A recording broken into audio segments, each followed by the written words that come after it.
Hello, everyone. Thank you so much for being here tonight. I am Bethany Groff-Giroux from the Museum of Old Newbury. All of these events, of course, are in partnership with our many community partners. The events that began last February that commemorate and celebrate the 250th anniversary of the start of the American Revolution, along with many other exciting events across the state, are sponsored by the Massachusetts Office of Travel and Tourism as part of their Mass 250 campaign. Hold on, I'm going to use my clicker. Thank you, Mass Office of Travel and Tourism. There we go. We are very grateful to be one of the communities chosen for the second year in a row to tell our Revolutionary War story. We had just not Revolutionary War, our revolutionary story. We are revolutionary in so many ways. We had just shy of 10,000 people join us last year for our Revolutionary War events, and we will beat it this year, so help me God. So the grant that sponsors these events is a partnership with the Cushing House Museum.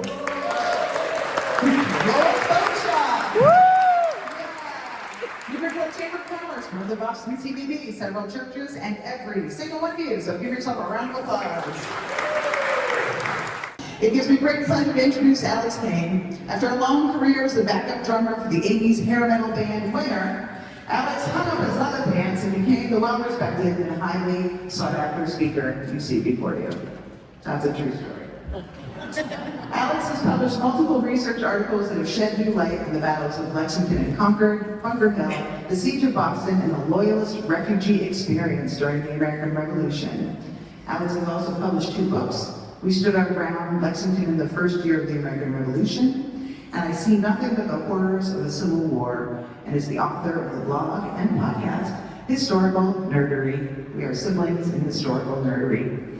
His next book, For God's Sake, Fire! The Massachusetts Militia System on the Eve of Lexington and Concord, is in production and will be released in 2027 and will be at the Newburyport Literary Festival in 2027. You heard it here. Loyalists and Patriots, please join me in welcoming Alex Cain.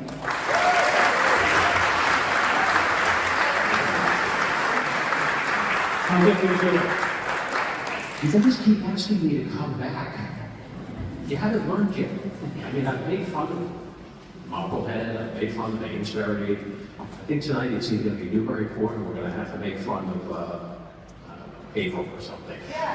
I'm very excited to be back. Bethany had reached out to me, I think it was December or January, saying, hey, would you be willing to talk about the Homefront on Newburyport, the Homefront in Massachusetts during the American Revolution, with the emphasis on 75 and 76. And I was like, absolutely, because I really do like looking into the civilian experience during the Revolution, because that is an area that is completely ignored and completely overlooked, particularly when you look at 75 and 77. Everyone wants to talk about Lexington, Concord, Bunker Hill, Siege of Boston, Saratoga, Trenton. So to talk about the experiences of Newburyport and Massachusetts in 75 and 76, there's some really great untold stories that are actually out there. And of course, people, when they think about the revolutionary movement, they say Boston, Philadelphia, New York City.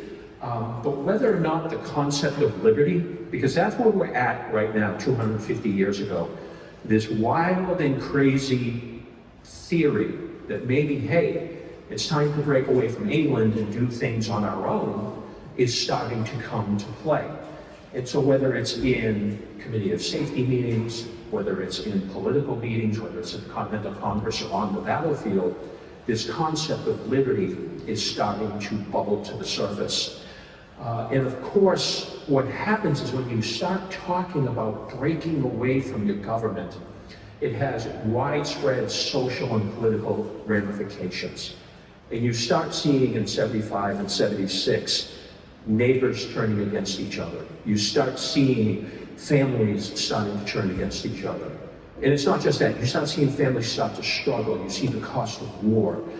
You see peoples who generally would not be part of the 1776 equation of the concept of liberty, or what about us?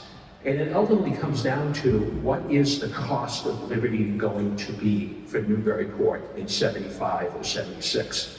So what tonight's lecture is going to be is going to take you up to about May of 1776. I'm not really going to talk about the Declaration of Independence much, but we are going to be covering a lot of what is going on in the Newburyport home front from about roughly November of 1775 all the way through to about May of 1776. So the first thing we're going to talk about, we'll have a little bit of fun. Let's go visit the Newburyport market.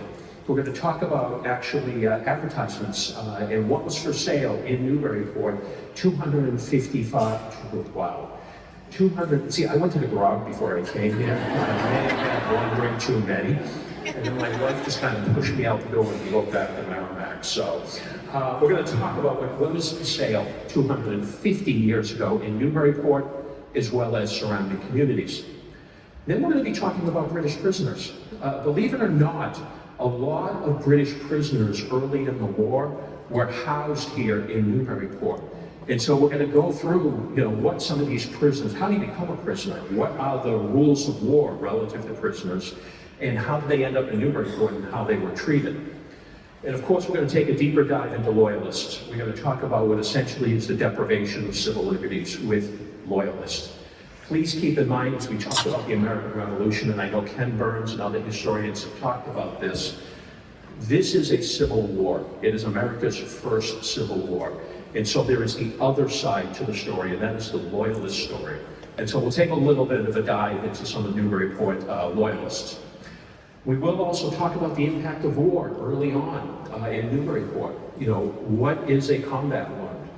What do we have for potential wounded coming into Newburyport, as well as the surrounding communities? And we'll also talk a little bit about deserters. Why is somebody running away from service? And what happens when you desert and you reside in Newburyport or you reside in Essex County? What are the ramifications going to be? In my last lecture, I finished it up with the big cheering of privateers, and of course we have the big conference coming up at the end of March. But I do want to focus on one particular, what I call a disaster, which is the Yankee hero. The Yankee heroes we'll discuss was ultimately captured by the Royal Navy. What impact does that have on the local Newburyport community? We will get into the struggles of the home front, whether it's supply shortages, whether it's labor shortages, and inflation. This is starting to set in 1776. I will give a snapshot of the enslaved peoples of Newburyport in 1776. What's in it for them? What are they seeing during this particular time? And then finally, because we're going to start on a positive note by going to market, and then we're going to end on a positive note because mostly everyone in here has gone through this. We're going to talk about Newburyport teenagers. I used to have beautiful flowing hair until my kids hit teenage.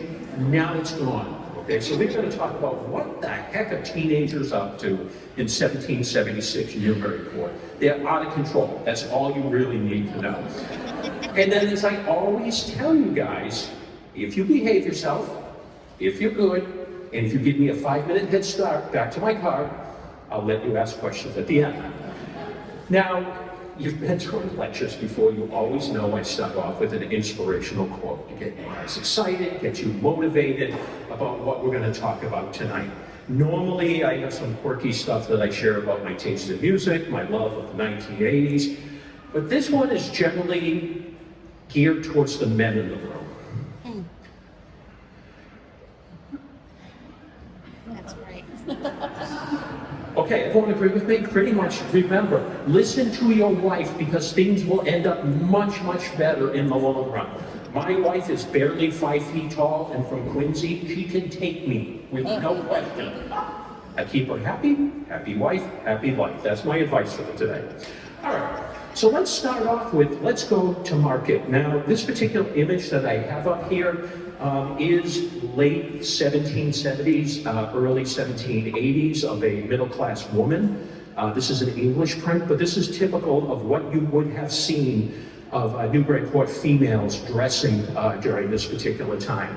Just like the 1980s, the 1770s, big hair is really, really in. The bigger, the better. And this is clear, you can see from the bonnet that she's actually wearing. She's probably adding a good foot to her height. But let's take a look, let's go with what's for sale during this time, because this is really It's sort of, as you're going to see during tonight's talk, there's great things going on in Newburyport, but there's also a lot of struggles. There are a lot of exotic goods coming in, but there's also struggling to meet ends meet. So we start off with an advertisement that appeared in the Newburyport newspaper, February 29th of 1776. They are selling lemons by the box. There is also sherry and wine that's available by the cask. Be sure to go over to Mr. Harris in Amesbury by the ferry if you would like to purchase these goods. If you are familiar with where the ferry was in Amesbury, it's basically near Alliance Park along Main Street in Amesbury. This is really an interesting one. I see when I was researching market advertisements during 1775 and 1776, on the top you see garden seeds for sale. Garden seeds are usually synonymous with promoting the home economy, promoting basically boycotts, taking care of raising vegetables and fruit at home, because there's a shortage of certain goods, which you start seeing this in Newburyport and Salem and other New Hampshire and Massachusetts newspapers during this time. You see an increase in the offering of garden seeds. But at the same time, when you look below the advertisement below it, you start seeing again some exotic things. You're seeing raisins, Malaga wine, flour by the barrel, oil by the jar. Be sure to stop by Stephen Hooper's store if you would like to purchase these goods. Of course, we also have John Herbert Jr., who is selling on Queen's Wharf in Newburyport, Cadiz salt.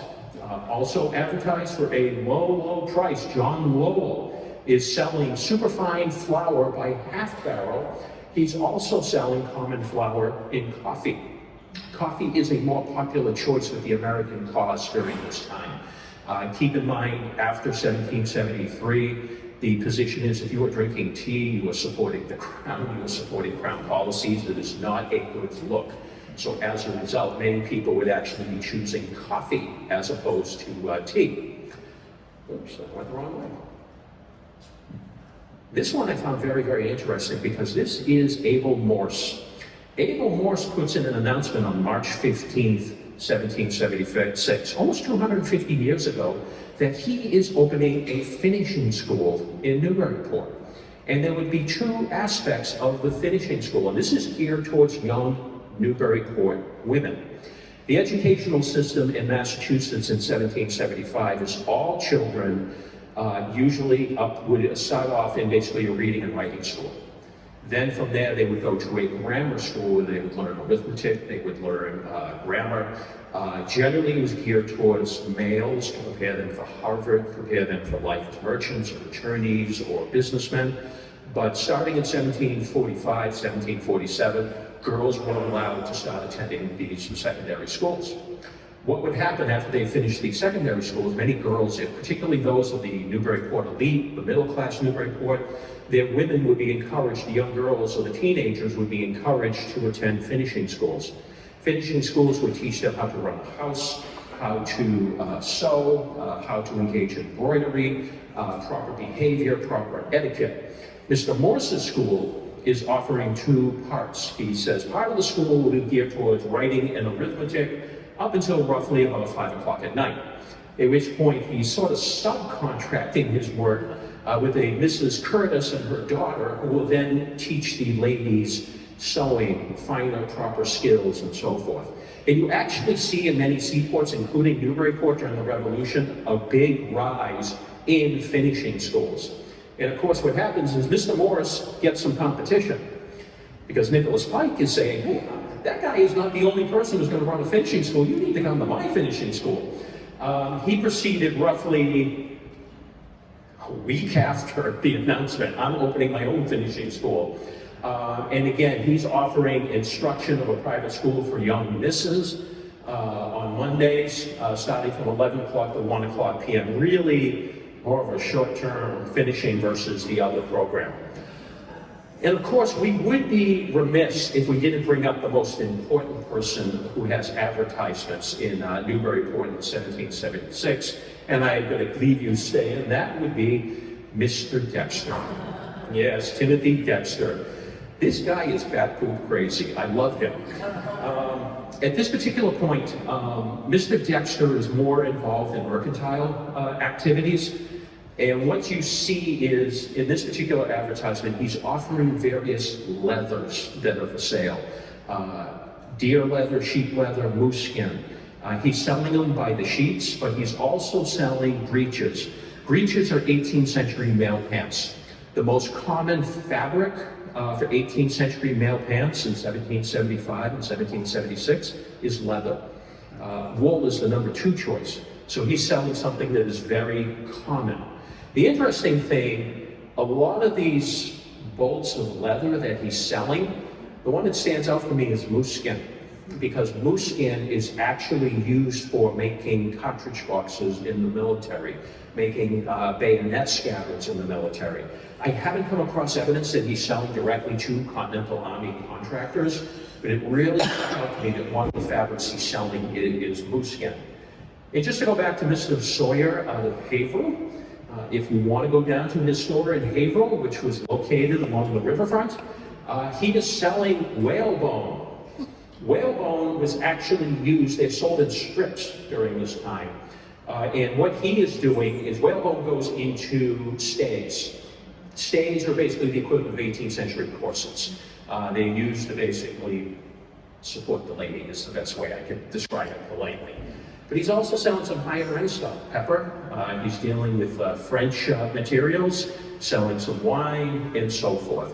So these are some of the common things. If you had walked into a Newburyport market during this time, you would have actually seen this. And Newburyport markets were very similar to English markets. You would have stalls, you would have stores, you would actually have people who would be walking around the community, selling cod, selling hats, basically trying to interact with you. Downtown Newburyport was most likely a very active, bustling community up until the war. Then you start seeing basically a roller coaster of activity during this time. So now that we finished the market, one of the things that definitely would have stood out to you during this time is, what are a bunch of British soldiers doing here? And what I did in my research, and Bethany was very kind enough to share some of the research on the original documentation from the Museum of Old Newbury. But when I looked at historical records during this time, Newburyport was actually an active center of incarcerating or holding British soldiers captured as prisoners of war. So we want to start off with, how do you become a prisoner of war? And of course, this was an issue that many officers of the Continental Army, many politicians from the Massachusetts Provincial Congress really struggled with after Lexington and Concord. Because on April 20th, 1775, the day after the battles, basically Massachusetts woke up and said, well, we're at war, and we've got a bunch of British prisoners who were left behind during the fight. What do we do with them? Basically, you ended up as a prisoner through a variety of channels. It's not just simply combat. There are various scenarios where you would have ended up as a prisoner. These typically, though, included being captured during combat, on land, being captured during naval engagements, or perhaps if you were starting to pull into a port, such as off of Boardman, suddenly you were being captured by privateers and taken onto enemy vessels. However, you also saw instances of desertion, where British soldiers would desert their posts during the siege of Boston, either swim across Boston Harbor, or try to get across no man's land, whether it's Charlestown or Roxbury Neck. And basically what they would do is they would try and surrender to the Continental Army. And then what would happen is the Continental Army was very, very suspicious of them. They weren't sure if they were being dispatched for misinformation or to try and create wrongful intelligence. As we discussed in the last lecture, maybe they were exposed to smallpox, so they're trying to spread the disease into the lines. Or basically this full of a hooky. So they would actually look at that. But another scenario where prisoners actually became prisoners is when they were abandoned by their fellow soldiers. So this was very common during Lexington and Concord, where you had a wounded soldier, the British are trying to scramble back towards Boston. One of your messmates or one of your fellow soldiers is hit by a musket ball, he collapses to the ground, you keep going. And so as a result, you find multiple wounded British soldiers during Lexington, Concord, Bunker Hill, who ended up in American hands. And as a result, they were taken in as prisoners. And we'll talk about, encouragements about which way they want to go. There are certain requirements, just like if we talk about the Geneva Convention today or various treaties in the past about how do you treat prisoners of war. There was actually principles in place during that time. It's a little different. There was definitely a class system. In other words, if you are an enlisted officer, you are going to be treated, you caught me, I gobbled my words there. If you were an enlisted man, you were going to be treated differently than an officer. Officers are on a much higher plane of treatment than your enlisted soldier. And so shortly after, roughly about April 25th, 1775, the Massachusetts Provincial Congress passed the rules of war relative to how you are going to treat prisoners during this time. And again, in 1775 in June, the Continental Congress, which is down in Philadelphia, looks at the Massachusetts model for how you treat prisoners during war and adopts it. So you see this system in place where they're actually trying to come up with written guidelines and written rules on how you're going to treat prisoners of war. Keep in mind, the Articles of War apply to British soldiers. They did not apply to Loyalists. Loyalists, as we're going to see shortly, are a whole different category. And if a Loyalist was taken, particularly if a Loyalist was under arms against the Continental cause, a lot of times they would be treated differently than perhaps a soldier from the 4th Regiment of Foot who was caught in a combat situation. Loyalists were often addressed, Loyalist prisoners were addressed under civilian authority, whether it's a committee of safety who would prosecute them, whether it was a local court. From the Continental perspective, initially, Loyalists were to be treated separately from the rules of war. Common regulations that you saw during this time included how often a prisoner would be fed and who would feed them. Usually British prisoners were issued rations. They would get so many rations per day, so many rations per week, and the soldiers would be responsible for either cooking for themselves or they'd have to wait for somebody to prepare for them.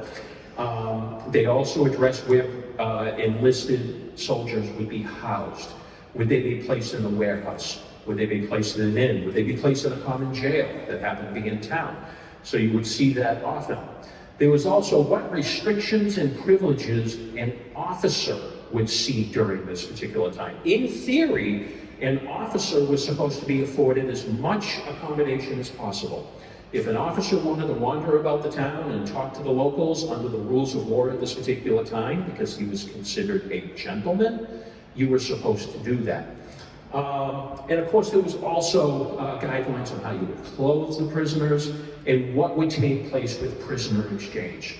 Prisoner exchanges were a very complex process where you would negotiate with the enemy to try and release your men. Usually, if you were to have a lieutenant from the British Army released, you would have a lieutenant from the Continental Army exchange. Try to do, as part of the negotiation process, equal exchanges. Of course, there was also a very strong underlying theory, particularly from the Continental Army, that they wanted British prisoners to be treated humanely. Keep in mind, there's rumblings of this particular time of independence, but we have not formally broken away from England. There is still hope amongst certain circles that we are going to repair the damage that started years previously during the American Revolution. And as a result, many, including George Washington, advocated for proper and humane treatment of British prisoners. That included proper housing, proper clothing, and proper food. He did believe, particularly with British officers, he stressed repeatedly that he said British officers need to be treated like the gentlemen that they are. And of course, what's interesting is on September 14, 1775, Washington receives reports from his Cambridge camp. And this, keep in mind, this is just on the eve of Arnold leaving for the Quebec expedition. This is about 4 to 5 days before he arrives in Newburyport. General Washington sends him an order saying, I am hearing reports from the Cambridge camp that British prisoners of war are being abused. They're being denied food, they're being denied proper treatment, knock it off. And what he basically said, he warned Benedict Arnold and said, any men under your command, and this includes during your expedition to Quebec, if you ultimately take Quebec, if I receive any reports of British prisoners being treated poorly, the officers or the men would face severe and exemplary punishment. He was very, very adamant about that. However, Washington was not an absolutionist. He basically said, listen, he also warned initially General Gage and then General Howe, who succeeded General Gage in command of the British forces in Boston, if we have reports of Continental soldiers or American prisoners being abused, we will retaliate. So there is this little bit, on the one hand, let's be humane towards the prisoners. On the other hand, you abuse our prisoners, we're going to abuse your prisoners. And that's what we started to see when you have the actual practical applications of war, including in Newburyport. Prisoners were supposed to be housed, British prisoners were supposed to be housed in either warehouses or newly constructed barracks. And they were supposed to be in designated locations far away where their fellow soldiers could rescue them. Prisoners, under certain circumstances, under the rule of law, particularly if they signed a bond or if they signed any documentation say they would not attempt to escape, they were allowed to move about the town. And we're going to see that in a second with Newburyport. You also had instances in Massachusetts in 75 or 76 where British prisoners, particularly enlisted men, were allowed to leave their confines and go work for a local skilled craftsman, or go work at a warehouse, or go work along the docks to earn some wages. So there is this attempt also where you see prisoners being brought into society where they are allowed to essentially work while they're being held. Officers were supposed to be housed in houses, inns, comfortable establishments, and they were expected to have limited restrictions. Usually they would be told you could wander throughout the entire town. If you wanted to leave a town and go visit another town, you would have to have an escort, or you would have to sign paperwork to show that you would return. Prisoners were supposed to be provided with fresh food, clothing, and the guards, who particularly in here in Newburyport, the Newburyport militia, were expected to behave honorably. They were expected under the rules of war not to abuse the soldiers under their charge. And of course, there's also a give and take. If you are feeding the prisoners, or if you are housing the prisoners, you are actually going to be fairly compensated for your services. If you had to go out and purchase food for the prisoners under your care, you would be compensated by the state of Massachusetts or the provincial Congress. And of course, it was also expected that prisoner exchanges would take place at the first opportunity. You did not want prisoners languishing for years on end in one particular location. You wanted to make exchanges so you could get your fellow Continental Army, Continental Navy officers and seamen or soldiers back into the ranks. Now, before I go on, I should mention one thing. Often with exchanges, it was very common in the 18th century that if we exchanged Alex Cain, a lieutenant from the 4th Regiment of Foot, I often would sign a document saying I agree not to fight in this engagement any longer, or I agree not to fight in the New England theater of this engagement anymore. Often soldiers and officers would give what's called their parole, which means they would promise they would no longer fight against the enemy.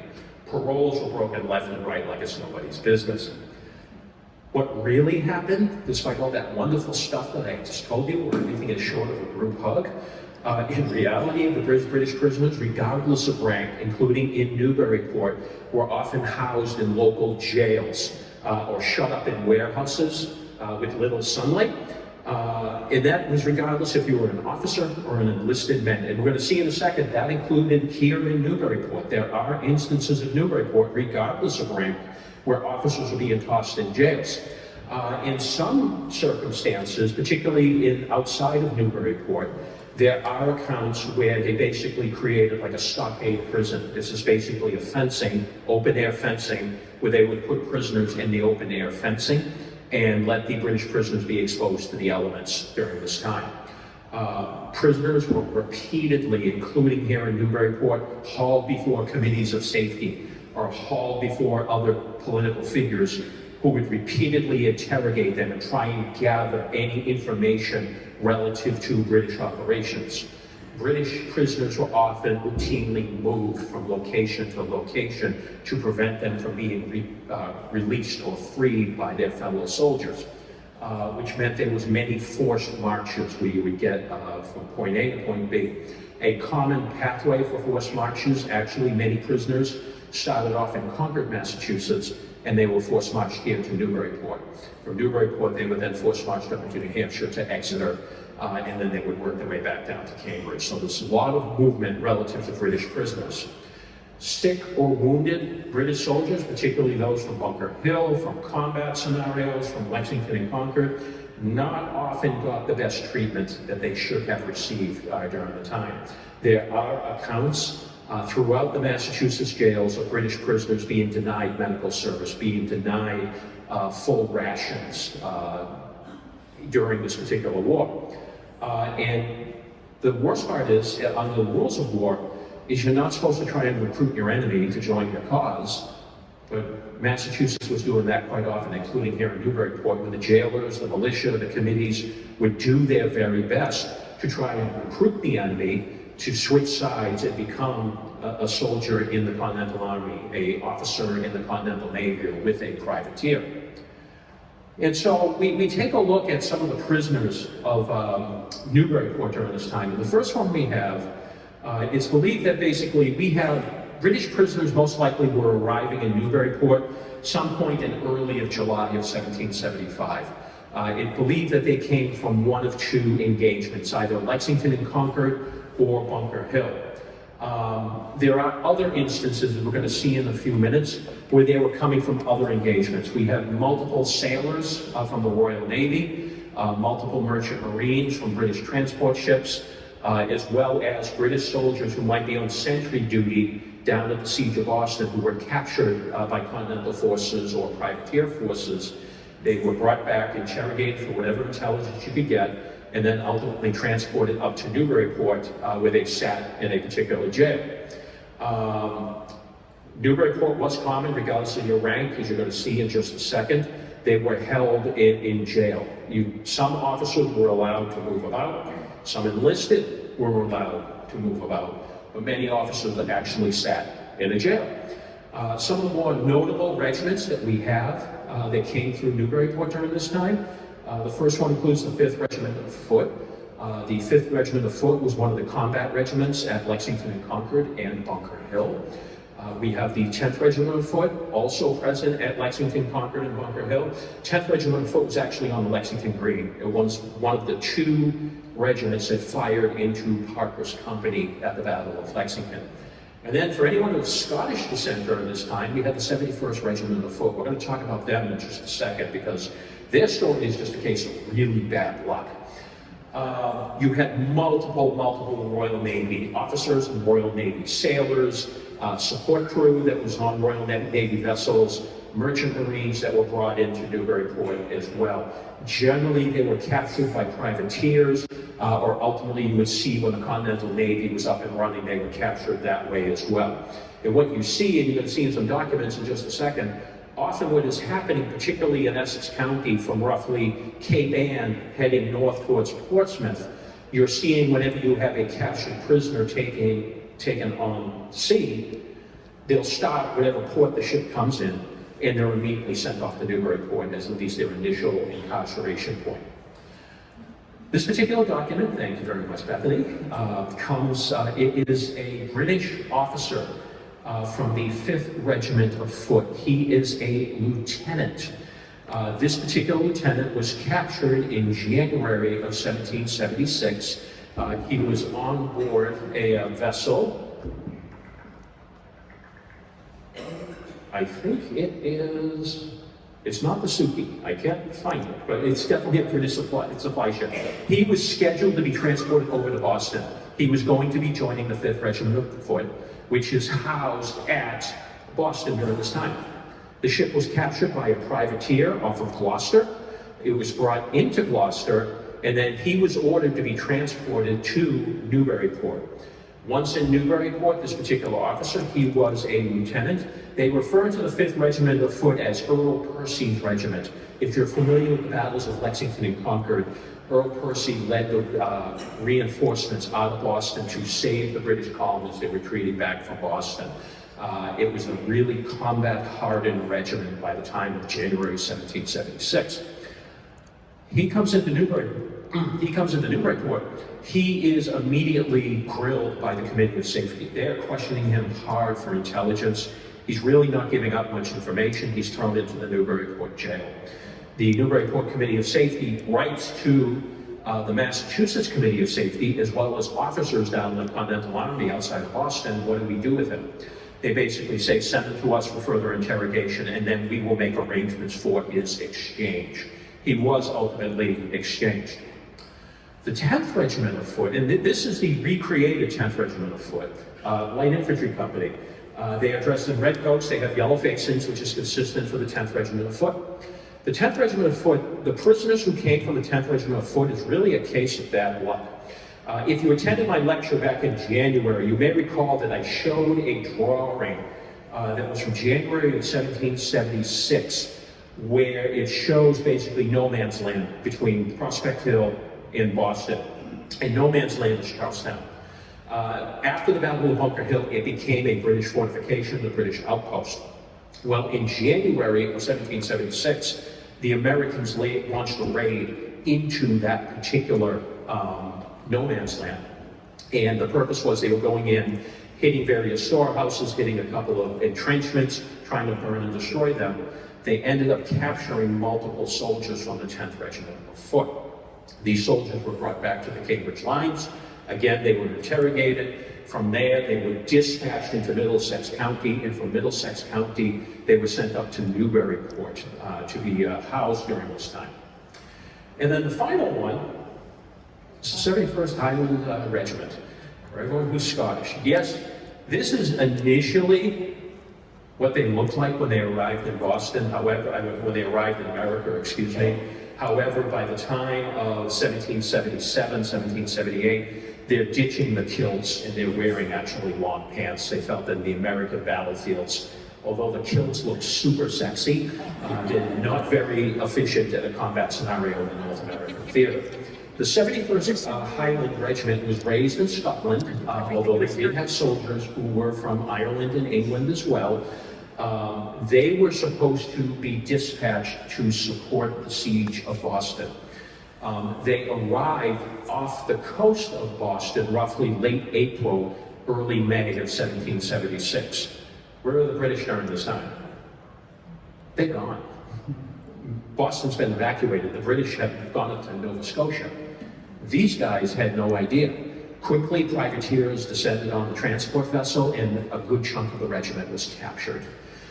When they brought the ships into Boston, they basically split up the regiment. They split up the soldiers and officers and dispatched them to different locations for jails, including Newburyport.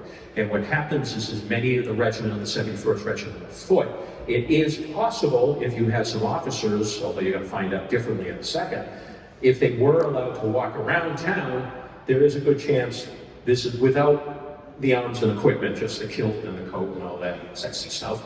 I should also mention the Highland one is really, really cool. But several of them, multiple soldiers were dispatched to Newburyport, where they were put in warehouses, they were put in jails, and they were constantly under guard. Well, what you see is by 1777, now we're talking somewhere between, a year later, they're still in captivity here in Newburyport. And now we have a newspaper account that's about 18 months after the various people's capture for the 10th Regiment of Foot, and roughly a year later for the 71st Regiment of Foot, we have two individuals who break out of the Newburyport jail and make a run for it, where they're trying to get back to their soldiers. And what happened was on the 26th of June, 1777, you had Colin Mackenzie. That is the most ultimate Scottish name from the 71st Regiment of Foot. He is a lieutenant, an officer, and he's being housed in a Newburyport jail. So the privileges that you see with Newburyport officers during this time, out the window. They describe what he was wearing. He's wearing a short linen coat, he's wearing trousers, he's wearing a Highland bonnet, which is similar to what Rory is wearing in the recreated picture here. So in other words, he was given clothing by his jailers during this time. But at the same time, you have John Gilroy, who is a corporal in the 10th Regiment of Foot. And his description is he's still wearing his uniform from when he was captured 18 months earlier. He may never have been given clothing during this time. But these two guys make a run for it. And according to some research, they were able to get away. They were able to work their way down towards New York City and escape. But what it says in this particular advertisement that appeared in the Boston Gazette of June 30th, hey, these two guys escaped from Newburyport. We need to find them. If you have them, lock them up in your local jail till we can come and get them and bring them back to Newburyport. You'll be compensated for your services. Then you have a plethora of sailors that are constantly being captured. Again, thank you very much, Museum of Old Newbury. This is a document here which lists multiple sailors that were captured off the coast of Gloucester as well from a ship called the Jenny. And what happened was you see rope makers, you see sailors, you see Marines all captured. They are brought into Gloucester and then they are flown to Newburyport. And what happens with this particular group is they too end up in warehouses and jails, but a lot of them start signing paroles so they can go out and work within the community as well as wander about town. And you see this also again where you have Archibald Bowie and Madigan Enns, basically two Newburyport gentlemen. Newburyport Committee of Safety is pressuring these two guys hard to try and defect to the American cause. There's letters that are actually sent to the Continental Congress about how they're trying to persuade them to switch sides and join the American cause, whether it's continue as a sailor, join as a privateer, or essentially join the lines. And we see this particular here is a pass for Archibald Bowie, where he is allowed for the HMS Friends, another ship that was captured, he is allowed to pretty much wander about town. The pass basically says that he can go anywhere within town, he cannot leave Newburyport. If he leaves Newburyport, that would be considered a violation of his agreement. He would go promptly back to the jail during this time. So it's very interesting. Of course, the final thing is, which I noticed is when I looked at some of this great stuff that the Museum of Old Newbury shared with me, some of the stuff that I was able to pull out from naval records, ultimately, Newburyport started to make a decision in 77 and 78. We're housing these prisoners, they're costing a lot of money, it's costing a lot of manpower, and a lot of them don't want to defect to our cause. I don't know why. Newburyport basically starts deporting these prisoners. They start putting them on vessels and sending them up to Nova Scotia and saying, we're just going to release them. Here you go. Here are your various prisoners.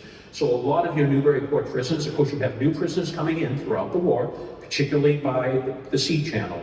But eventually Newburyport says, listen, we've got to start cycling some of these guys out because we just simply cannot accommodate them that much. That switches slightly to Newburyport Loyalists. Because Newburyport Loyalists during this time are seeing what's going on with British prisoners. They're seeing some are being treated decently, they're seeing others are being treated horribly. And of course, the first question, why the heck would you want to remain loyal to the crown? Particularly here in Massachusetts. Massachusetts is a hotbed of radicalism during this time. It is not a really safe place to be a loyalist during this time.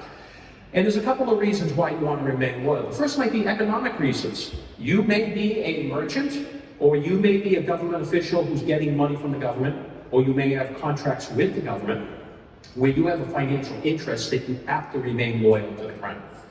It could also be that your boss, your employer, may be loyal to the crown. Or if you're a tenant farmer, very rare here in Massachusetts, but a few did exist. If you're a tenant farmer, or if you're a laborer, and you're dependent upon your employer, and they're loyal to the crown, you may have to line up with them in order to continue getting paid.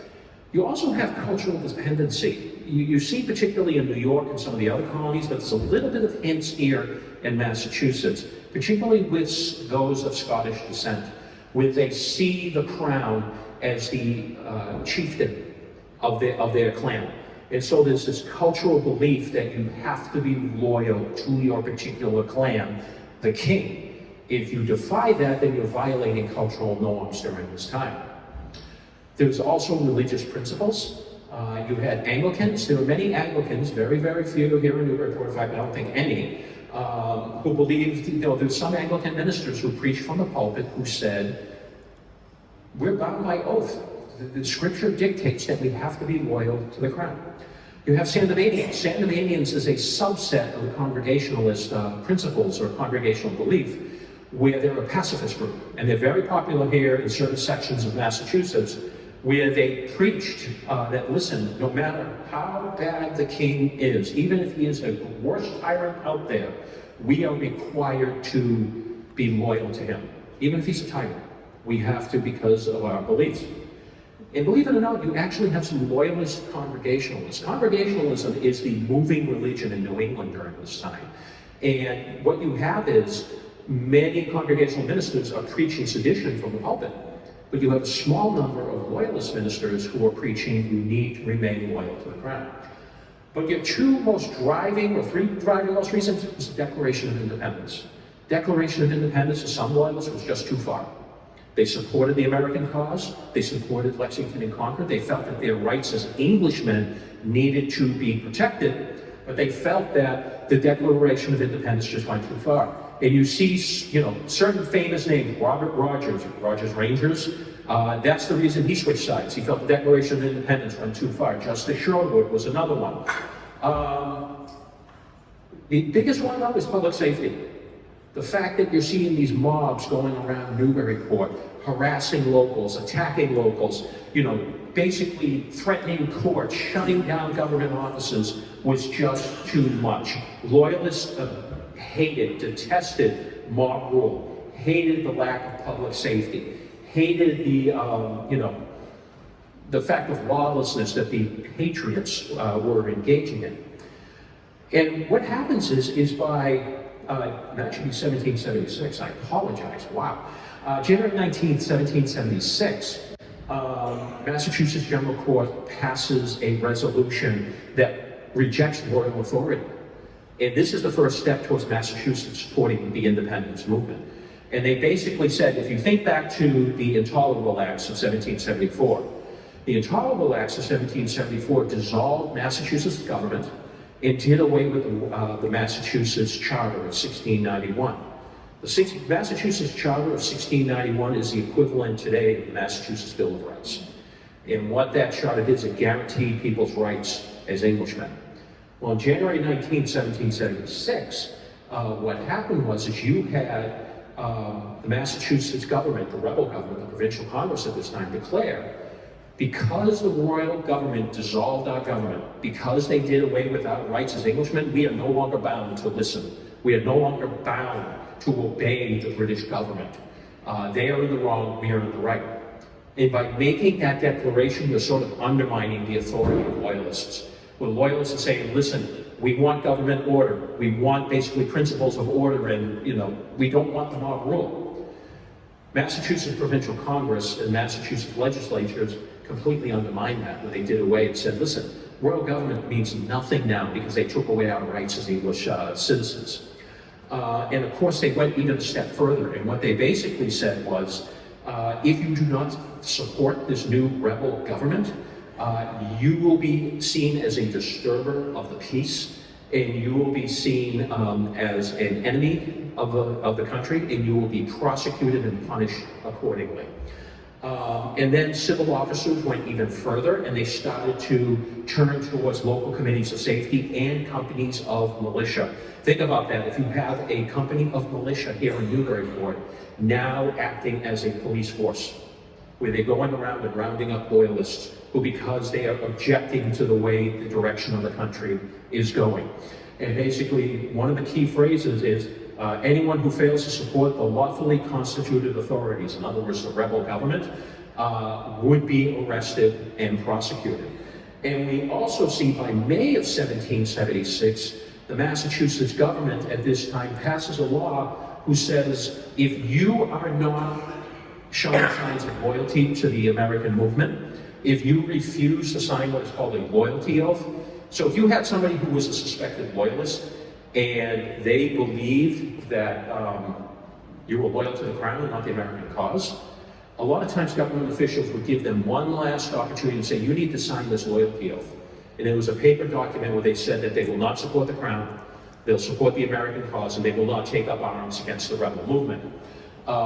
If you refuse to do that after May of 1776, what would happen is the Massachusetts government would start seizing your weapons. So in other words, they're basically incapacitating the loyalists, so they're no longer a threat to the rebel movement. They cannot rise up and start a counter-revolution to shut it down.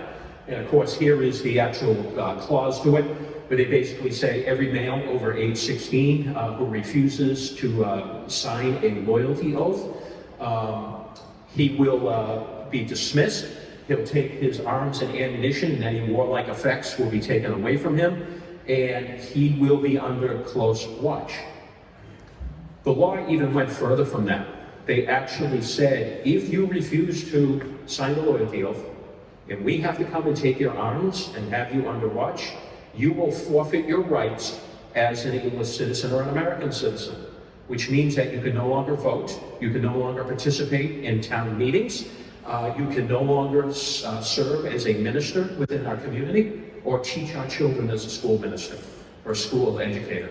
Think about that for a second. This particular resolution even goes far to sort of dip their hands into the religious side, where they're dictating who is going to preach from the pulpit or who is going to be educating our children during this time.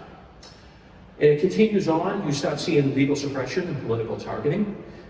You start seeing in late 1775, Massachusetts town meetings and local officials start putting together lists of who are the enemies in our town. Who are these various people that we need to watch and be very cautious of? Late 1775, Newbury did that, the next town over. They passed a resolution where they said, we're going to create a list of the enemies in this town who are the enemies of our country. You also had that if you refused, they were trying to force people to sign those loyalty oaths. If you refused, you would often be prosecuted, subject to house arrest, and this often occurred without any due process whatsoever. Many loyalists were actually restricted from leaving their community. They were basically told, yeah, you're an enemy of ours, but we're going to watch you. It's better to have you in our community, watch you to see what you're up to, and we're not going to let you leave. And if they would let them leave, often the loyalists had to post a very expensive bond to guarantee that they would actually return to the community. Violence was very, very common. Violence with confiscation of property, attacking those who were loyal to the crown, happened very, very commonly. So we start off with Newburyport, the case of William Miller. And this was an interesting one when Bethany shared this document with me. Because when I looked at it first, I went, is Mr. Miller a British soldier, or is he an officer? Or what's going on with this dude? Well, I eventually did some digging, and it turns out Mr. Miller is one of the loyalist persuasions of Newburyport. Well, what happened was he was a customs officer here in Newburyport. Newburyport actually, during the time of the American Revolution, had a British customs house. He actually was a British customs officer. Immediately, as soon as the war breaks out, he refuses to resign his position. He refuses to sign a loyalty oath, and suddenly he's under close and careful watch.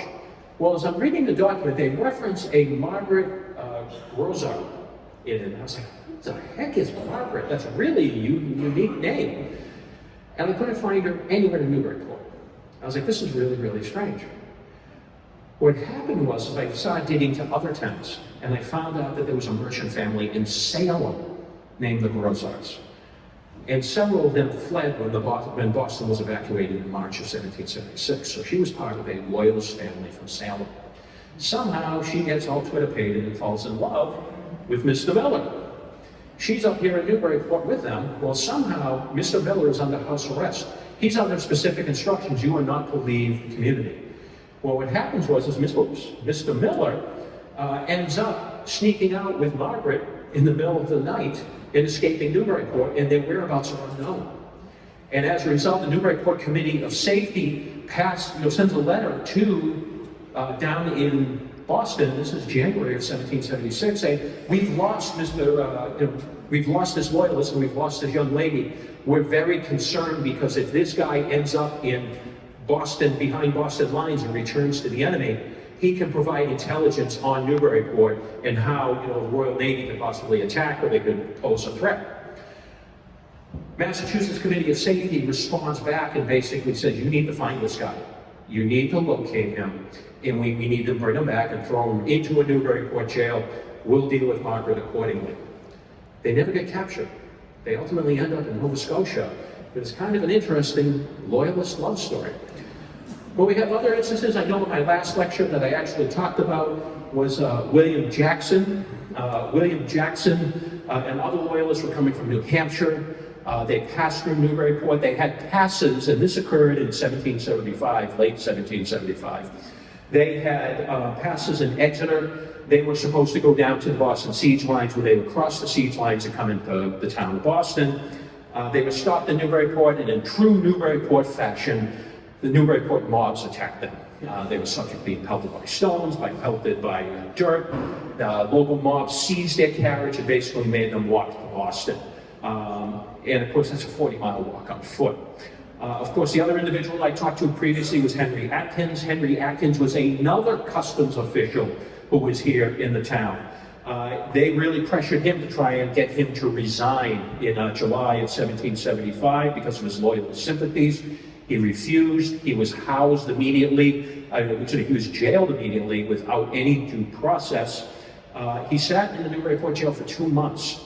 He eventually signed a document saying he would abide by the Committee of Safety for Newburyport, said he would not flee, and he sat under house arrest.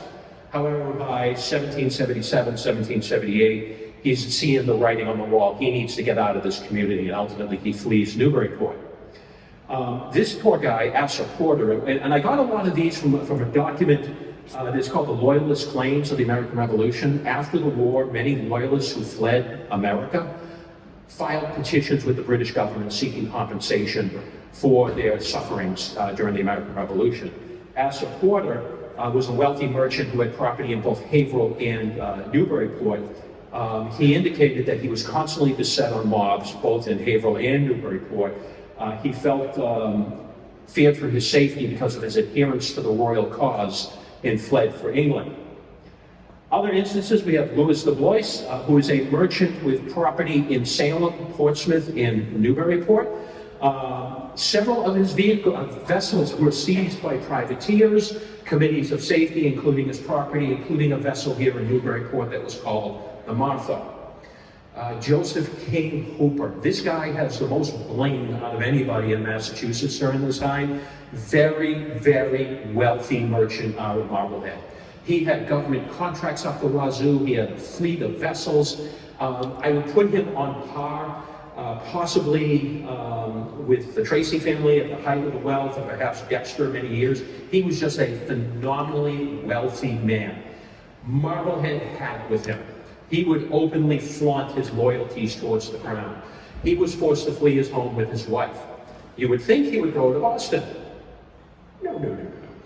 He went to Newburyport because his wife's family, the Harris family, was up here in Newburyport. Ultimately, local committee of safety, local Newburyport mobs by the end of 1776 had had enough with the Hooper family, and they were politely suggested they may want to leave. They ultimately ended up in Nova Scotia. Now, one of the things with Loyalists is many people think when you're a Loyalist, you're on the top elite. You're some of the wealthiest people out there. And you're loyal because you got a lot of money and you want to keep that money coming in. But the reality is Loyalists were across the entire board. You had poor Loyalists, you had black Loyalists, you had wealthy Loyalists, you had female Loyalists. This last poor guy, Edward Rand was just a pewterer here in Newburyport. He was a skilled tradesman, wasn't a wealthy merchant, wasn't a shipowner, but he was strongly suspected of being a Loyalist and in fact being an enemy of his country. He was arrested here in Newburyport in 1776. He was thrown in the Newburyport jail. He was interrogated routinely multiple times, trying to get him to confess that he was an enemy of the country. He wouldn't give it up. Ultimately, he was transferred down to Boston, where he was then interrogated by Boston officials with members of the Provincial Congress and Committee of Safety. And again, they came to a conclusion, we just don't know about this particular guy. Rand was eventually released and he was allowed to return to Newburyport, but he was always under careful, close watch during this time. Now, when you have your Loyalists, you have your British soldiers, of course what is also going on during this time is you can't ignore that there's a combat situation roughly 40 miles to the south that's taking place in the siege of Boston. Now, many people, when they think about the siege of Boston, they think that it's a group of soldiers staring at each other across enemy lines or Boston Harbor, and nothing is going on. In reality, there is constant bombardments, there is constant fighting taking place, there's constant rage taking place. And what you start seeing with Newburyport is you start getting reports within the Newburyport area of the wounded and killed starting coming in. How is that going to affect the community? So the first thing I want to start off with is what constitutes a combat wound? Because people think, if you ever take a look at the movie The Patriot, I hate that movie. Okay? It was the first movie my wife and I saw after my son was born. We're like, let's go out, we're gonna have a nice dinner, we're gonna have some drinks, we're gonna go see The Patriot. History. What my wife didn't realize is, as a history nut, you know, if there's any of the smallest thing wrong with the movie, and The Patriot had a lot of things wrong with it, I'm gonna be sitting there fuming the entire time. And of course, you see scenes where Mel Gibson is being shot multiple times with musket balls. He takes the musket balls, he throws it back at the enemy and kills the enemy and stuff like that. That's not what really happened in 18th century combat. 18th century combat is a nasty, ugly fight. And muskets during this particular time, we're going to see a video in just a second of what a combat wound, how it be created. But it is an ugly, ugly weapon. A musket that is used during this time can cause substantial bodily damage.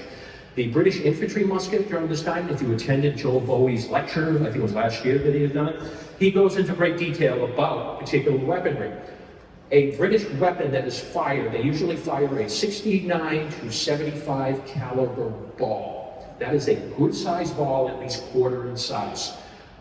It will travel between 1,000 and 1,200 feet per second. And it can seriously cause devastating physical injury. The bullets during that time are ground soft lead, okay, which means that when they strike the human body, they flatten out. And what happens is you then have it starting to fragment as it enters the body. You're going to have parts of that lead going in different directions within your body. And of course, if it strikes a bone, hits a muscle, it's going to start zigzagging within your body. And it's going to cause some significant damage. A single wound from a combat wound during 1775, 1776, if it doesn't kill you, there is a very good chance it is going to be a very debilitating, life-altering injury. And a perfect example is, you know, survivors from the war would talk about loss of limbs, loss of ability to use parts, shattered jaws. The one that Joel Bowie and I have talked about in the past is a case of John Robbins. John Robbins was a Lexington militiaman who was running off the green.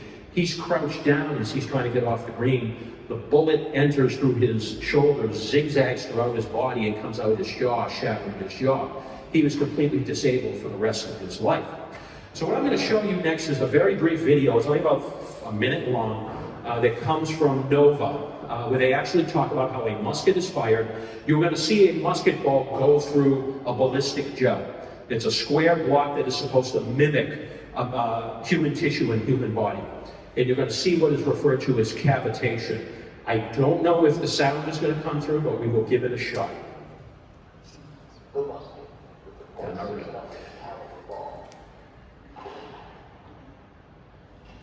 going to talk about the principle. So what happens with the firing of a musket, it's not like your modern weapon where you simply pull the trigger, the pin strikes the bullet, and it launches. What happens is a flint is going to strike a steel, which is going to cause a spark, which is going to ignite gunpowder that's inside a pan outside of the musket. That small flame is then going to enter the barrel that is going to ignite the second charge that is inside the barrel, and then it's going to launch the bullet. As you can see, the bullets being. Now, one myth that has been dispelled is many people think, well, the bullet just bounces up and down the barrel. No, it comes out strong. But here's the ballistic gel. We'll show in just a second what the effect of the damage is. Came out the other side. Reviewing the footage, you can see the horrific damage caused. Wow. You see that ball stick right there. Look at the cavitation in the jaw from that 69 caliber ball. When the ball moves through the blood, it displaces the gel around it, creating a cavity. This is known as cavitation, similar to what would happen to living human tissue. And this is what a musket ball would do to a body. It literally tears through, causing basically opening up flesh, to shattering bones, and it is life-altering changes. And of course, these are incidents that actually started to hit Newburyport in 1776. You have a diary of Caleb Haskell from Newburyport. He's a member of Little's Regiment. Little's Regiment is predominantly raised of men from the Newburyport, Ipswich areas. So it's pretty much from Newburyport down towards Ipswich out to Cape Ann. So it's all men from this particular area. He talks about a raid that took place towards the winter where they were approaching the enemy. And it basically this massive skirmish where they're both raiding each other. And finally, the British artillery opens fire. The British artillery kills two of his companions instantly. And again, these are some of the war effects that you are actually going to see. So what happens is when somebody is wounded, you will attempt to treat them. But again, keep in mind what you saw with that video, these wounds are life-altering. There's not a good chance that somebody is going to truly recover from it. And what you see by the end of the Siege of Boston, by March of 1776, there were approximately 60 men from Newburyport, Raleigh, Amesbury, Haverhill, Ipswich, who have been wounded, killed, or captured. If you think about that, 60 people, if that's about a good quarter of the people who are in this room right now, who were wounded, killed, or captured. You also had other, the casualties were often battle wounds, although it could have been, from time being incarcerated, being captured by the British. It could have also been disease during this time. And what happens is if you suffer one of these debilitating wounds, there is a very good chance you cannot support your family. There's a very good chance that you will not be able to work on the rope walks. You will not be able to work on the ship. You will not be able to take care of your wife or your children. And what happens is when they come home, including Newburyport, it's realized very quickly that these people need to be supported.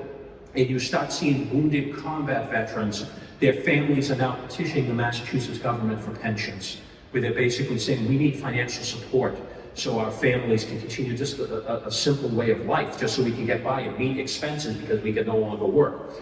You don't really see too many Newburyport applications in 1776. You start seeing them coming in 77. Keep in mind, a lot of these applications are about a year behind. So, veterans from 75 are generally putting in their applications in 76. 77 is being 76 and so forth. But they're turning to their communities and families to support. And it's a common theme you see throughout total American wars throughout our history, where the veterans have to turn to their community to try and be supported. Now, at the same time, you start seeing these instances of what is called desertion, where you actually see American soldiers who were supposed to be fighting initially for your English liberties, or ultimately for the cause of independence, are turning tail and running. And you have accounts. This particular one is really an interesting one. It comes from Newburyport. It appeared in the Newburyport newspaper in March of 1775. From what I can gather, this particular individual, James Kendall, he was initially a British soldier. He was captured by a privateer, brought into Newburyport, and when they started pressuring him to switch sides, he said, sure, I'll switch sides. I'm a great drummer. I'll be more than happy to join the Continental Army outside of Boston and show you guys, I'll serve as a drummer within a particular company. Musicians were considered a special skill in military combat. They had a higher pay, but I'm going to be blunt, this guy was a BS artist. According to, if you read the newspaper account, William Ingalls, who published it on behalf of the Newburyport Committee of Safety, he was so mad. He puts in his advertisement, this guy told us everything we wanted to hear. He was talking about how he's the best drummer in the world, he's very talented. As soon as we start sending reinforcements to Boston, he takes off. Disappears. But this is an example. Why do people desert? It could come from homesickness, could be pursuing other opportunities, could be switching sides. But you start seeing multiple newspaper accounts starting to come into Portsmouth, starting to come into Newburyport, starting to come into Salem towards the end of the siege of Boston, where people are deserting. And it's not just Newburyporters or local Essex County. You start seeing newspaper accounts of soldiers from other colonies being advertised in Newburyport and Salem newspapers, saying these people are taking off on us, they're disappearing. This is a soldier who was from Oxford, Massachusetts, named Thomas Cushing. He actually enlisted in a Connecticut regiment, and then during the siege of Boston, took off. Okay? Now, what would happen is if a soldier from Newburyport disappeared, they would put out newspaper advertisements, particularly home, but they would also put up broadsides throughout the community saying, these are the deserters who betrayed your community and took off. So it's sort of a shaming. And there are rewards out there. So if you do happen to see Mr. Cushing, there's some money out there for you, $3. You can do a lot with $3. You can get a candy bar. It wasn't confined to just the Army as well. This is actually the Navy frigate Raleigh, which was stationed in Portsmouth, New Hampshire.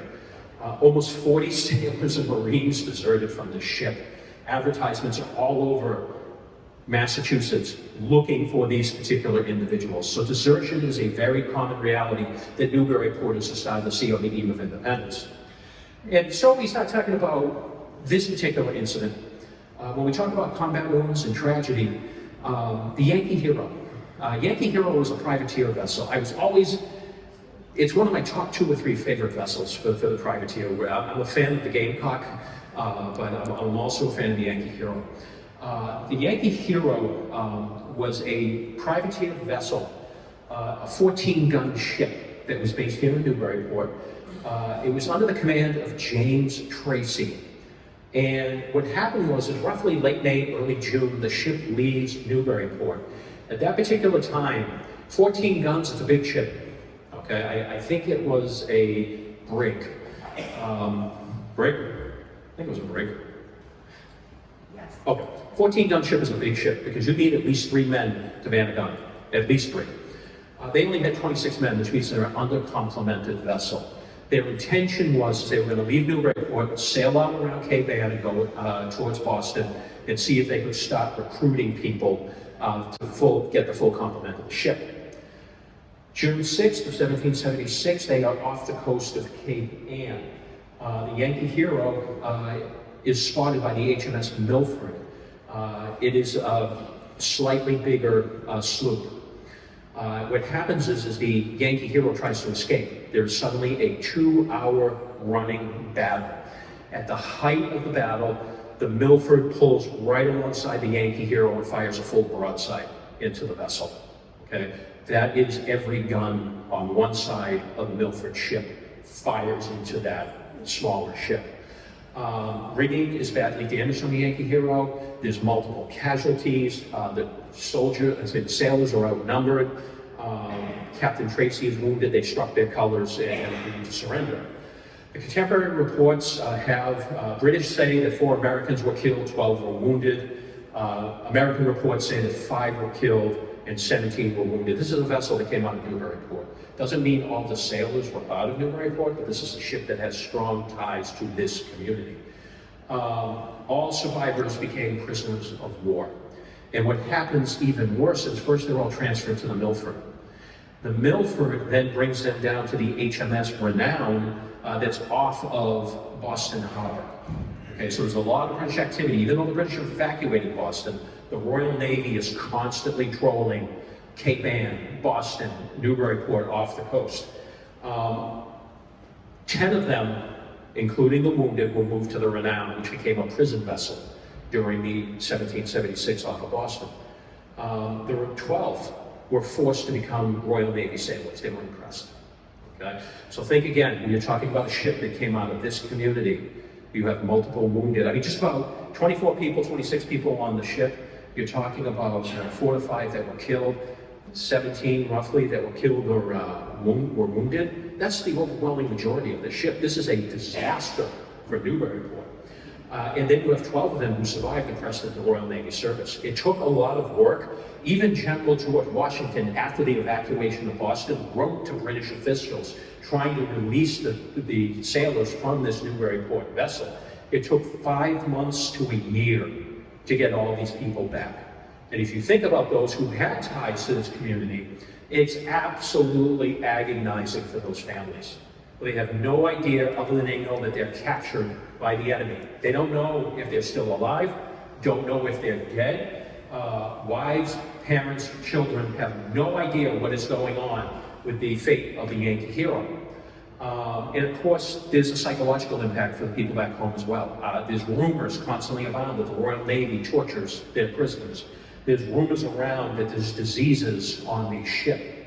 So when you start having a tight-knit maritime community such as Newburyport, this is going to have a psychological impact on the home front. And of course, when you start looking at the impact for the economy, what you have is, you've got working age seamen who are now killed or wounded. And I talked about battle wounds. They may not be able to work. Privateer operations, you need manpower. You need people who are going to actually go out and service these vessels. You lose sailors to capture maroons, you cannot generate revenue as a privateer. Or if you're a commercial fishing ship, you cannot generate capital or provide wages during this time. Families depend upon sailors' income. Families depend upon, mariners' income. You don't have that when they're wounded or captured. And of course, it has a strain on Newburyport because now you're starting to see the working age population starting to dwindle. And this isn't the first or only incident for privateers in Newburyport. There will be multiple ships that are either lost at sea or lost to combat scenarios. I want to touch upon, because in the audience is my old economics professor from Merrimack College, so I really hope I get this right, because if not, you can change my grades later. I just want to talk about quickly, what did the beginnings of the war have, what impact did they have on the economy? Keep in mind the Royal Navy is off the coast of Newburyport. There are accounts later in the war where Royal Navy vessels will almost go up to the mouth of the Merrimack, open up their broadsides to the fortifications at the mouth, and sail off, just to engage the psychological warfare. But you have the Milford, you have the Scarborough, you have the HMS Somerset, that are constantly off Cape Ann, constantly off of the Newburyport coast, and they are trying to intercept any supplies, any merchant vessels that are coming into this area. This is going to start creating a shortage. For every goods that privateer vessels are bringing in, there's another merchant ship there's a good chance got captured that's preventing supplies from coming into Newburyport. Trade disruption comes in, and as a result, you start seeing supply being tightened. Demand is starting to rise, and as a result, you see an increase in prices. Town committees, including Newburyport, around the time of May of '76, are now discussing, do we engage in price fixing, where we basically set what prices are and tell merchants and tell shop owners you cannot go above this price. They attempted to, but you started to see a black market arrive as well. And of course, you also have the Continental Army saying, or the Continental Navy, these supplies go to us first, not the community. So a lot of supplies that are destined for Newburyport are going elsewhere. And of course you have inflation. Massachusetts does not have much gold or silver, so they just start printing money. And they print more and more and more of it. And value goes down, prices go up, and merchants are starting to demand in Newburyport, no, I want to see gold or silver, or I want to see some way of securing if you're going to buy something from me other than this worthless paper money. Inflation is absolutely insane. I'm going to show you a chart in just a second. Prices, every good here by May of '76 is starting to skyrocket. It's going to get worse as the year is going along. And purchasing power and wages are going down. So by '76, Newburyport's in a perfect storm. Royal Navy is threatening the port. Supplies are starting to dwindle. Prices are going up. Dollar value is going down. And this is like pulled from the Department of Labor. See, I did pay attention in your classes. In 1775, Massachusetts is actually in a state of deflation. They're at a negative 4.94%. By 1776, inflation rate is almost 13%. By 1777, the inflation rate is 22%. 1778 is the worst year. Inflation rate is 30%. We're beyond hyperinflation at this time. By the end of the war, it's come down to 9%. It would take many, many years to get back to the level of 1775. And of course, if you look at price changes compared to 1775, prices in 1777 jumped by 37%. 1778, 79% price jump. And then you start to see it starts to get into a roller coaster effect throughout the entire remainder of the war. So we are dealing with constant inflation, supply shortages, and a lack of spending power. My final two things I do want to touch upon real quickly is we talk about what's going on the home front. What about the enslaved people and the black patriots and the patriots of color in Newburyport during this time? What is going on with them? Because they are really in a wonky situation, is the polite way to put it. On the one hand, they're seeing all these talks about liberty, they're talking about independence and about, these beliefs that everyone's created equal. But then there's slavery. There's no other way to put it. And, contrary to popular myth, Massachusetts was a slave state at the outbreak of the American Revolution. In towns such as Newburyport, the slave population rarely exceeded 3%, but there were a significant number of enslaved peoples in the community. A survey from 1747, roughly 30 years before the war, reported 34 enslaved males and 16 enslaved females living within the community. By 1776, the entire black population, both enslaved, freedmen, and freed women, composed 2% of Newburyport's population of roughly 3,600 individuals, which is roughly 80 men, women, and children. The way slaves came into Newburyport, they were either imported overseas or they were required domestically, including Newburyport. Sadly, about 6 months before the Battle of Lexington, I did not include it in this presentation. I have a newspaper advertisement where it's a young black female slave who's a child who's being sold in downtown Newburyport with a horse, which is really tragic to see, but it did happen. And sadly, many enslaved people in Massachusetts were exchanged as gifts, which reflects some of the ugliness of this particular institution. Male slaves, unlike what you would see in the southern colonies, worked side by side, often with their male owners. They worked as coopers, blacksmiths, shoemakers, wheelwrights. They often ran errands. They functioned as valets, particularly for your Newburyport elite, and performed heavy work for their masters. They also worked very closely with sailors and merchants. Female enslaved were usually assisting the mistresses of the house. They would carry out various duties, whether it's cleaning the house, whether it's making soap, doing garden work, or even participating in field work during the farming seasons. Massachusetts slaves were not without rights. They had some limited rights. They could serve in the militia, males. They could sue for their freedom. They were allowed limited property, and they could testify in court. And in a rare occasion, you actually saw in 1774, several blacks addressed the Massachusetts General Court in 1774, demanded that they too have the rights to enjoy the benefits of liberty. But keep in mind, as I will always stress throughout this, slavery is a dehumanizing institution. A slave could not leave Newburyport to search for other opportunity without the permission of his master. If they were discovered, they were treated as a runaway, which means they would be prosecuted as a runaway slave.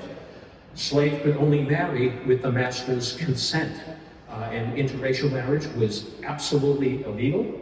And finally, slaves were always subject to actual physical violence. If a slave ever struck a white man or a white female, they would absolutely be prosecuted. There was a high probability they would be put to death as a result. And of course, when it came to enslaved families in Newburyport, where white families generally produced 8 to 10 children in a marriage, number of people born to an enslaved family was considerably lower. Because of heavy labor, women's fertility as enslaved peoples was much lower. Married slaves were outright prohibited often from living with each other. The master sometimes would keep them in separate quarters, And some owners would actually discourage them from having children. And the real sad thing is it's not common if a slave was acquired as a child, grew up with the family, once they started reaching age of elderly, that masters would actually kick them out, set them free, and then petition their local community to support them so that the master would not have to deal with the burden of taking care of elderly slaves. In one particular case out of Lexington, Venus Monroe, that is such a case where the owner, James Reed, set her free when she became elderly age.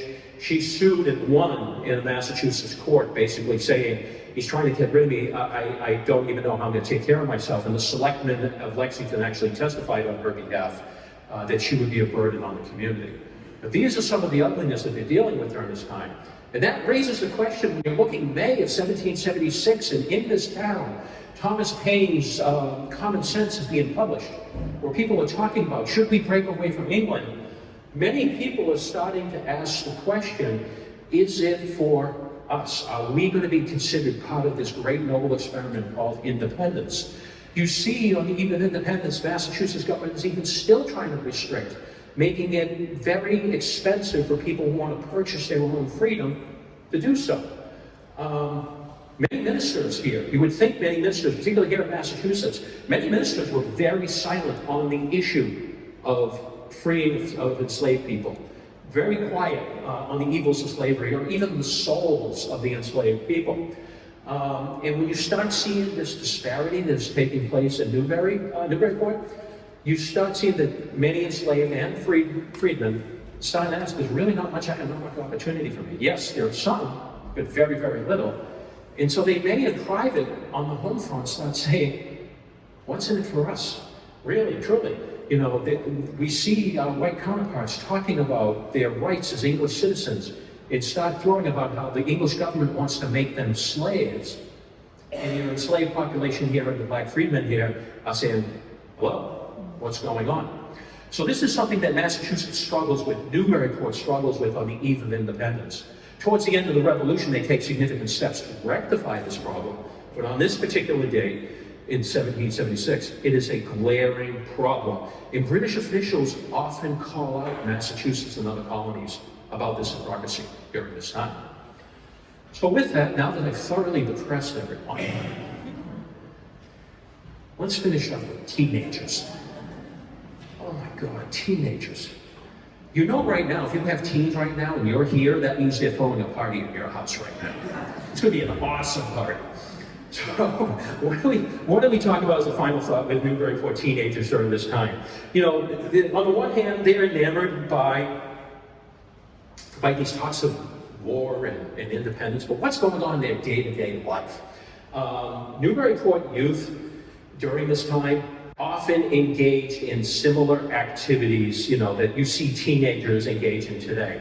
They are constantly trying to, you know, flirt with the opposite sex, hang out with the opposite sex, and engage in age-related activities. Some of their activities are completely harmless. They may be out and playing cricket. They may be playing a game of tag. While others are a little more mischievous, and then others are outright immoral or perhaps illegal. Reverend Jonas Clark out of Lexington, he's always my favorite one because he was a very influential minister in Massachusetts during this time. When he was a teenager back in the early to mid 1700s, he was completely out of control. He's gambling, he's getting into fights, and he was actually fined by his town for making tumultuous and indecent noises. You're going to get great language. We're going to hear about some of the slang in 18th century in a few minutes. In 1757 in Essex County, one particular town was absolutely furious because church services on Sundays went for a full day. Well, eventually the teenagers were getting out of control, so the family said, just go outside and play, go do something. They proceeded to trash all the neighbor houses' lawns, basically, and their gardens and their crops all around it.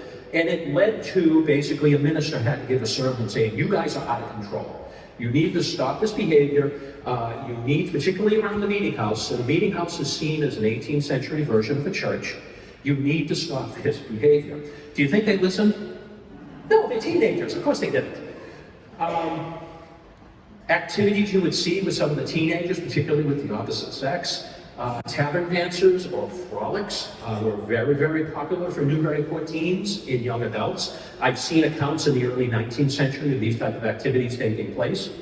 You would actually see frequenting taverns. Be very common to see 14-year-olds, 12-year-olds, 18-year-olds going to the tavern to intermingle with the opposite sex, which was a very popular activity during this time. This is the one where they start getting out of control, particularly the Newburyport teenagers. Often what they would do is engage in this sinful behavior that was called night walking. Ooh. Night walking usually involved young male and female teenagers sneaking out of the house under the cover of darkness, where they would wander off to secluded areas in Newburyport or the surrounding towns, where they would engage in certain activities. Fill in the blanks, okay? They usually would, as one minister called, they were engaging in sinful behavior. And these behaviors was very, very common during revolutionary Massachusetts, including Newburyport. One minister complained, again, teenagers are completely out of control. They're engaging in singing and dancing and other youthful sins. These are my favorite ones. You can use this in any sentences when you're talking to your teenagers at home. Ministers condemned patterns of youthful behavior such as night walking, frolicking, company keeping, carousing, merry meeting, dancing, and singing. I've also seen canoodling as well. Generally what you're seeing is these teenagers are going out to secluded areas, they're smooching, they're engaging in sinful behavior, basically horny little kids just running around all over the place, completely out of control. And what happens is they start engaging in some really sinful behavior. Two historians actually started taking a look at teenage behavior on the eve of the American Revolution. It was not uncommon during this time, 1775, 76, maybe a boy might sleep over the girl's house, or maybe the girl might sleep over the boy's house. Even during courtships that did not end in marriage. Now, I had talked about The Patriot. Awful movie. The soundtrack is fantastic. It's an awful movie, but there is one scene in that movie which is actually accurate. It's where Heath Ledger is sleeping over the girlfriend's house, and they're like sewing him up in like a sack or something like that. There are some accounts of that. But there's more likely the boys are sneaking in after the parents go to bed, and again, they're canoodling. So you do see that. And they say this is just a form of socializing, even if they didn't engage in courtship, in marriage. They start off, they're working side by side together, they're going to frolics together, maybe they're hanging out in the barn together. Eventually, they're going to start sleeping over at each other's house. And of course, again, the ministers are like, what is going on with these teenagers? They need to stop. And you have ministers basically saying, you are going to hell if you stop this going on. And he would, ministers would say, you need to stop this behavior. Do you think, again, the teenagers listened? No, they know better than us. And of course, what happens is when you engage in this sinful behavior, there's certain consequences. And that is particularly pre-marriage pregnancy. This is an example, this came from Mary Thurer, who's a Lexington historian. She looked at Lexington, but looking at Robert Gross, who looked at Concord and looking at other people. Almost 41% of women who were married in 1775 in Massachusetts, 41% were pregnant on their wedding day. So you do see this high rate of pregnancy, premarital sex that's taking place during this particular time. You also see what happens if you have a young couple, teenagers, where the girl unfortunately gets pregnant and they're not going to get married. This shows the inequality within society during this time. The girl will be prosecuted for fornication, and at which point there will be a judgment order which she will have to pay a fine, she may be incarcerated, the town would be ordered to support the child, and the worst the guy would be looking at is they might mention him in the court paper saying, yeah, he's the guy who's responsible. And we do see, unfortunately, this does happen often. There's even cases where young women have had multiple babies with multiple fathers that they're being prosecuted repeatedly in Essex and Middlesex County courts. And then you also have other accounts of teenagers who are going out, they're breaking into alcohol, they're breaking into trying to grab as much food, completely out of control.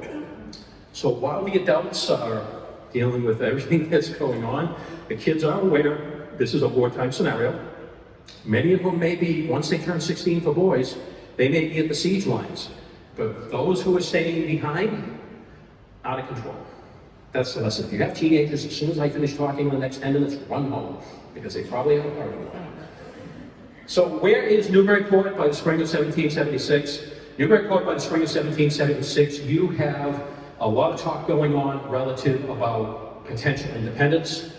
There's much tragedy going on. You're seeing wounded and people coming back home. There's high inflation. Loyalists are being persecuted. British soldiers are wandering around here. And the enslaved peoples are essentially asking, what is in it for me? And this is the cost that Newburyport has to take a look at by the time the Declaration of Independence comes. What type of community do we want to have as we move forward as a separate nation? So with that, thank you very much. I'm just going to put in my hearing aids.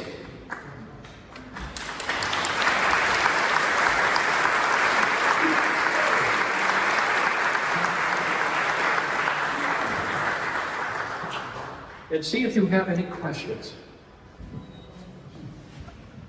Questions? Gentlemen back here. All these newspaper advertisements, Yes. I can't imagine they were possibly effective. Someone from Connecticut or something around Massachusetts. The practice with the runways is generally, you rarely have, and then it's all working the way that's right. Usually they're, you're certainly going to try and get back generally to their home if they're not switching sides. However, the practices with the deserter advertising, they were casting on net. So in the event that a deserter says, hey, I'm going to say, I'm going to become a privateer and disappear for the night, they want to make sure. So generally you would see, even though they've done it out this way, they would still try and pass it on that way. I have seen advertisements for New York soldiers appearing in New Hampshire newspapers, even though they're as part of the Senate program. They're not even remotely near. They're still putting the advertisements. Yeah? Other questions? Sure.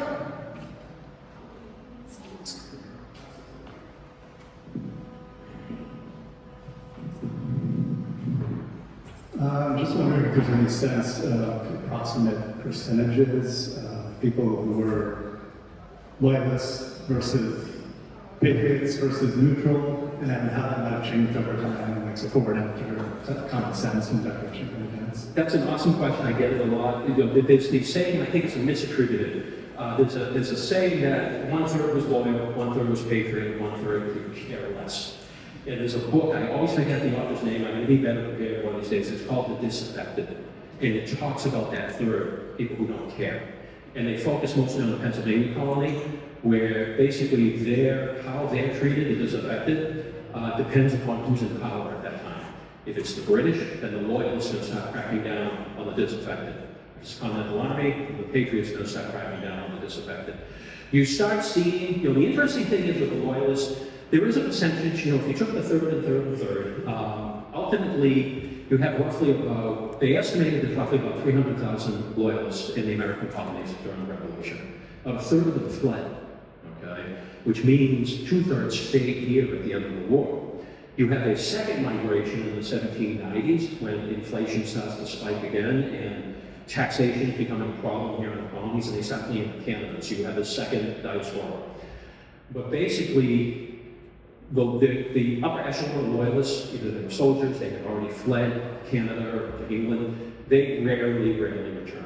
The ones who stayed here, and I recently did a study on a Loyalist from York, Maine.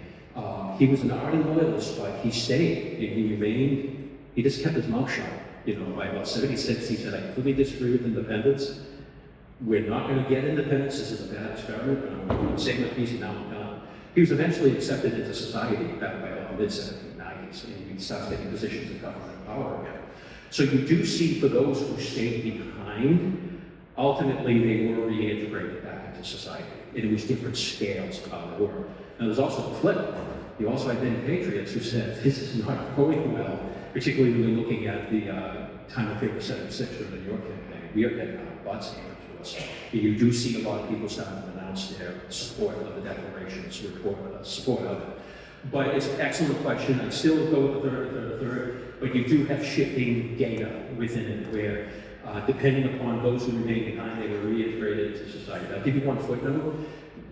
There were some loyalists who did return, who returned to Salem, Massachusetts. They were welcomed back into society, and as they got much, much older in the 1820s, they decided to start a social club that was like fans of the crown in England. A lot of local merchants pulled them aside and said, we went through this once already, shut down the club. The club is all that for us.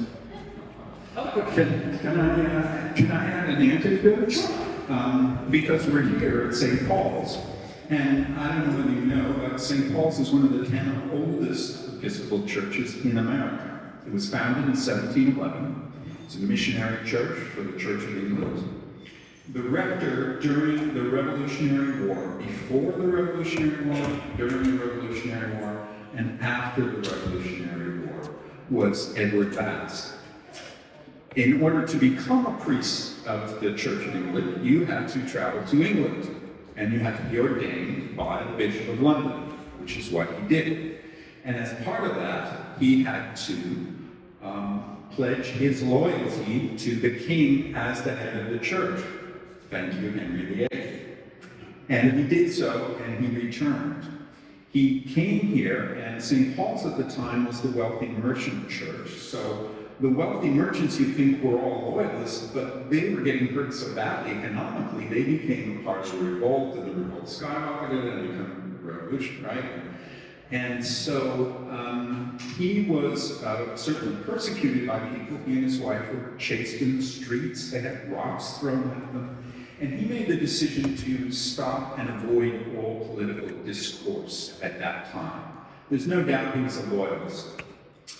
In July 13th, 1776, the Declaration of Independence was read in this church. Not on this building, this is the third one on the site, but on this site by Tristram Dalton, and who was the clerk of church at that time. And Bishop Bass, at the end of services, left. He read the Declaration of Independence. 3 days passed, and the vestry of the St. Paul's Church wrote a letter to him and said, we respectfully request that you delete all reference to the King of England, the royal family, the Parliament, and the government of the Great Britain in your service. It was part of the Book of Common Prayer and the prayers which were said every single Sunday. He thought about it for 3 days and wrote back a letter saying, I have received your respectful request for the purposes of continuing to preach the gospel of Jesus Christ in this place. I will accede to your wishes and no longer write. And what he did, and the church still has this book, his Book of Common Prayer, he went through with a quill pen and crossed out all the king's references and all the parliament's records. I believe because he was afraid he was so used to doing it, he'd slip up and do it. And he was accused of treason by the church. He actually went to London to argue his case that he had not committed treason. He never read the Declaration of Independence. He wasn't arrested, but he was continued, the charges of treason were against him. He didn't get any back pay, which is what he was looking for. Came back here and ended up becoming one of the first bishops of the newly formed American Episcopal Church of the United States, which was a democratic follow-up from the Church of England, in which no oath of loyalty to the king was required. If I can add one other small little anecdote, which is kind of interesting. Our current rector, Jared Mercer, was ordained in England. And he, as part of his ordination, had to declare his loyalty to Queen Elizabeth II. Now, it was sort of a joke, he said. You know, there were a couple of American people there who were getting ordained because they were living in England and studied it in England and went to theological school. They just thought it was a joke. Anyway, very different times. I just wanted to share that anyway. That's a great story. Thank you. No other questions?